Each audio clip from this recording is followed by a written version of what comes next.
Pemirsa, terima kasih Anda masih bersama kami. Syahrul Yassin Limpo atau SYL akhirnya divonis 12 tahun penjara. Vonis ini di bawah tuntutan jaksa. Apakah putusan hakim membawa rasa keadilan bagi rakyat Indonesia? Telah hadir bersama kami secara virtual Hendar Samarantoko, advokat dan ketua lisan. Selamat malam Bang Hendar Sam. Bagaimana Malam, kabarnya Bang? Hendra. Ya, Baik. Terima kasih sudah bersedia bergabung bersama kami malam ini, Bang Hendar Sam. Bagaimana pandangan Anda terkait dengan vonis 10 tahun penjara Syahrul Yassin Limpo? ya sebenarnya masalah vonis, apakah itu memenuhi rasa keadilan atau tidak, itu balik lagi kepada parameter daripada perasaan atau nurani publik itu sendiri.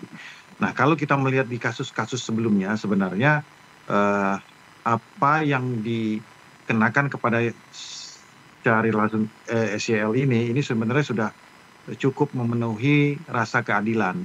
Parameternya apa? Bahwa tuntutan jaksa selama 12 tahun itu ternyata dikabulkan hakim itu 10 tahun. Nah, di mana atas hal tersebut ya kan jaksa tidak perlu untuk melakukan banding karena ada aturan di internal di kejaksaan bahwa jaksa wajib banding apabila putusan hakim itu tidak memenuhi 2/3 daripada tuntutan. Nah, ini kan kurang lebih sudah memenuhi 2/3 daripada tuntutan. Dan tuntutan selama 24 tahun itu saya rasa sudah cukup memenuhi rasa keadilan itu sendiri. Seperti itu, Edra. Oke Bang Hendar Sam, ini kan berarti kan sebenarnya vonisnya lebih rendah daripada tuntutan jaksa, tadi sudah disebut 12 tahun penjara. Apakah Ya. sebenarnya dari sisi publik ini melihat, apakah ini sudah baik untuk proses hukum di Indonesia? Sudah tepat begitu, mengingat kasus ini dilakukan oleh seseorang sekelas menteri? Ya, kan kalau kita bicara masalah apa parameternya tuntutan itu, putusan itu di bawah tuntutan, sebenarnya kan bukan itu juga parameternya. Ya, bahwa kita melihat daripada vonisnya itu sendiri. Memang mungkin 70% daripada putusan itu di bawah tuntutan. Ini praktek yang biasa terjadi ya. Oke.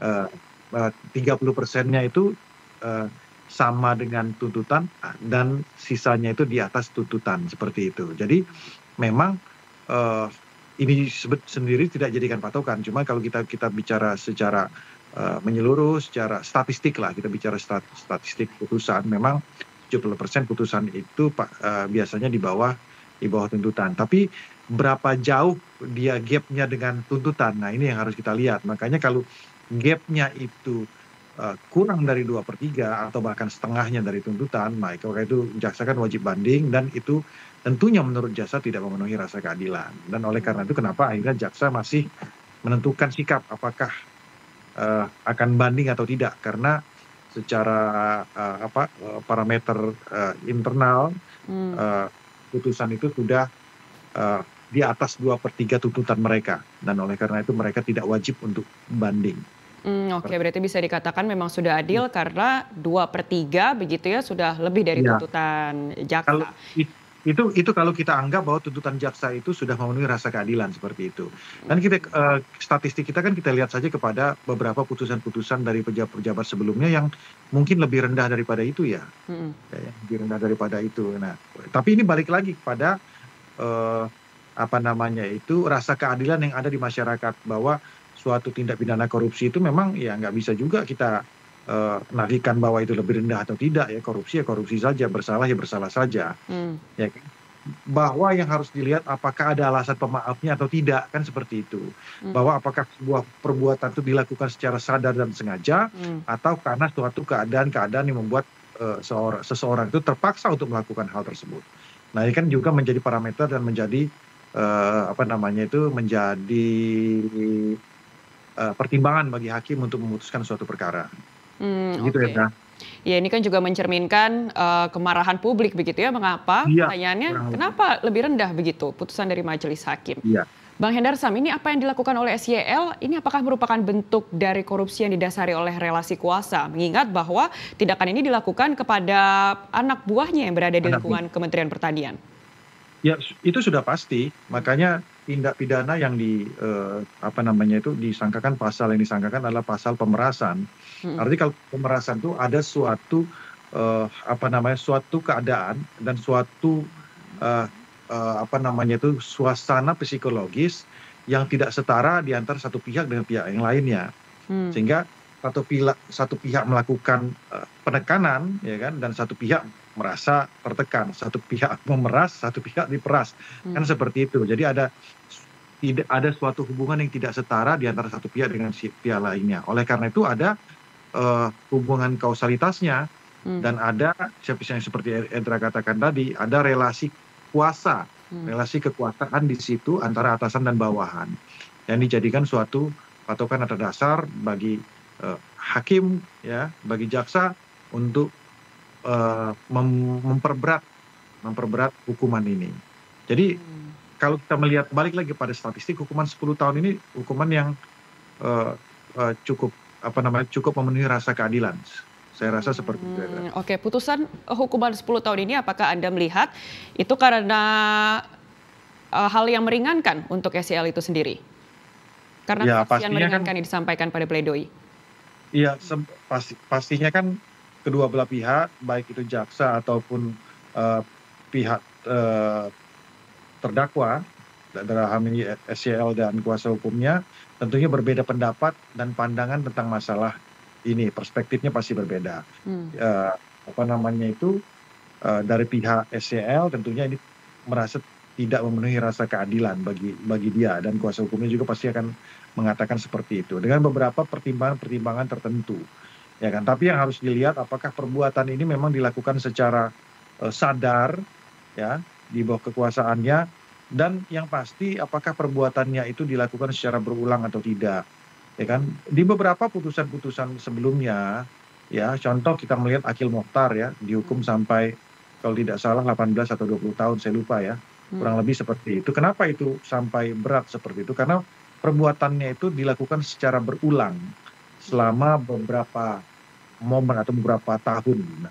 Nah, ini kan hal-hal yang memberatkan sebenarnya, sehingga akhirnya hukumannya itu benar-benar berat, ya, sampai belasan atau puluhan tahun. Nah, artinya kalau kita melihat apa yang dilakukan oleh SYL ini, ya kan, dari sisi kadar masuk kadar sedang, ya, tidak juga ringan, tidak juga berat, kan gitu kan. Kalau ringan itu ya mungkin ada putusan di bawah 5 tahun, ya kan. Nah, itu juga kan ada pertimbangan daripada hakim itu sendiri. Ada keadaan memaksa, ya, yang dilihat kenapa hukumannya ringan. Karena nggak semua orang korupsi itu, ya kan, sengaja, ya kan, dalam bukan ini, ya, dia sadar tapi dia terpaksa untuk melakukan itu karena ekosistem yang membentuk dia untuk melakukan hal tersebut. Nah, ini yang harus dilihat oleh hakim secara arif dan bijak, menentukan apakah perbuatan SYL ini masuk ke kategori yang mana. Sama aja kalau kita analogikan itu mencuri karena terpaksa dengan mencuri karena profesi, ini tentu berbeda, ya. Nah, perbuatannya sama-sama mencuri, seperti itu. Nah, ini yang akan diaplikasikan ke dalam setiap putusan-putusan, setiap perkara yang ada di kamar pidana saat ini. Oke, Bang Hendar Sam, tadi Anda sempat menyatakan terkait dengan ekosistem.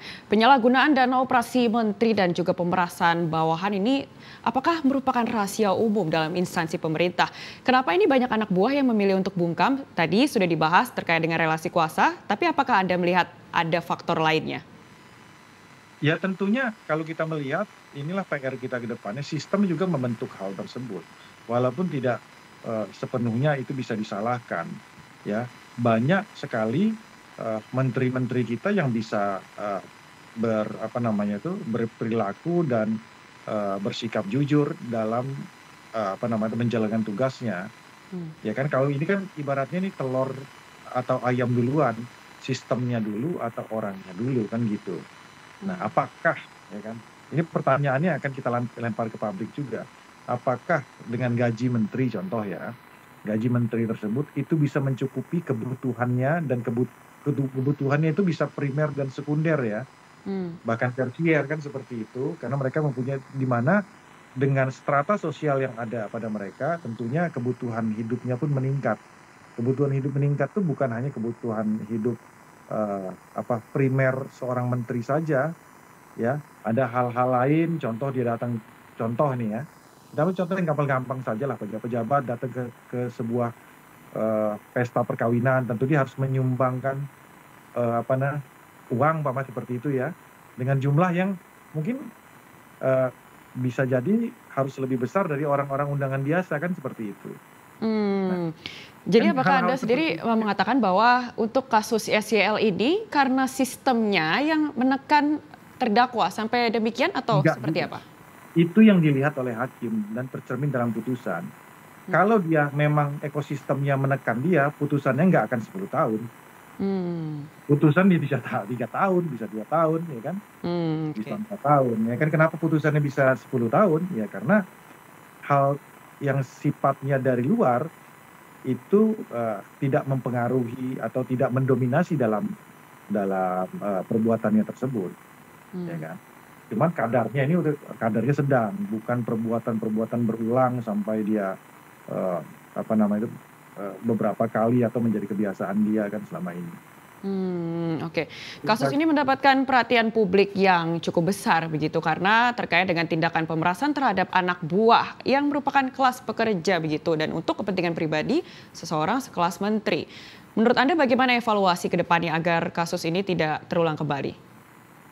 Kalau saya melihat sih sebenarnya sistem ya, karena ini kan balik lagi seperti yang saya katakan, ini seperti orangnya dulu yang dibenahi atau sistemnya dulu yang dibenahi. Hmm. Ya, yang sebenarnya kita benahi itu adalah sistemnya dulu, tapi harus dilandasi dengan pendekatan yang sifatnya material, bukan pendekatan formil. Saya ambil contoh seperti ini ya kan. Saat ini pengadaan barang dilakukan secara elektronik seperti itu kan. Nah, itu kan sebenarnya kan untuk mempersempit ruang gerak terjadinya kong kali kong. Tapi setelah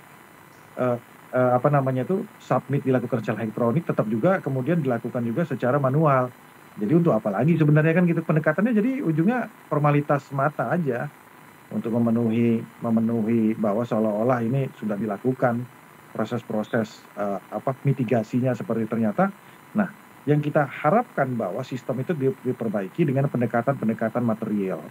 Pendekatan material itu contohnya apa ya kan?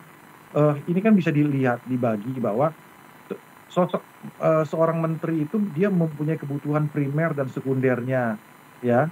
Nah, yang sebenarnya harus dipenuhi tanpa dia harus mengambil atau nyomot dari kanan kiri yang lain. Kan seperti itu. Nah, harusnya. Nah, apakah ini sebenarnya kita kan terbuka ya. Terbuka untuk diskusi ya. Apakah kebutuhan menteri itu sudah mencukupi, gajinya, tunjangannya sudah mencukupi. Kalau menurut Anda sendiri sudah cukup atau masih perlu ditambah ini sebagai pendekatan material? Sebenarnya sih kalau saya lihat kebalik lagi ke gaya hidup. Gaya hidup masing-masing menteri. Oke, baik. Jadi kenapa hukuman ini di atas 10 tahun? Karena yang dibebankan kepada SYL ini ya, dia mengambil operasional melakukan tanda kutip pemerasan kepada anak buahnya ini dipergunakan bukan untuk kepentingan operasional menterinya kan, tapi untuk kebutuhan gaya hidupnya sebagian besar kan seperti itu. Oke, baik. Jadi evaluasi lebih lanjut. Ya, jadi yang jadi pertanyaan kita kan, apakah gaya hidup ini merupakan suatu kewajiban yang menjadi melekat kepada seorang menteri kan seperti itu? Oke, kan baik. enggak. Ya, jadi evaluasinya lebih ke bagaimana menteri itu harus menyesuaikan dengan gaya hidup dan materialnya itu sendiri. Ya harusnya seperti itu, menteri harus bisa Oke. menyesuaikan ketika dia masuk. Kan begini, untuk menjadi seorang pejabat publik tentunya dia mempunyai konsekuensi. Ya, konsekuensi dalam berbagai tataran elemen termasuk masalah gaya hidup. Kalau gaya hidupnya dulu memang sudah besar, betul. Ya ini dia harus turunkan atau dia ya kayak Pak Prabowo. Ya kan dia nggak makan dari gajinya, dia memang sudah selesai dengan hidupnya. Dia cuma pengen ngabdi, ya kan gajinya disumbangkan. Ya bahkan dikeluar uang dari sisi operasionalnya. Tapi orang kalau masih belum selesai dengan hidupnya, ya masih kaki kanannya di pengabdian, tapi kaki kirinya juga masih mempunyai sifat-sifat yang dominasi duniawian, ya ujungnya kayak gini. Gitu. Ya, betul sekali. Berarti memang evaluasi ini harus dilakukan terhadap gaya hidup untuk pejabat-pejabat lain. Ya. Terima kasih untuk informasinya pada malam hari ini, Hendar Samwarantoko, pengamat hukum. Selamat beraktivitas kembali.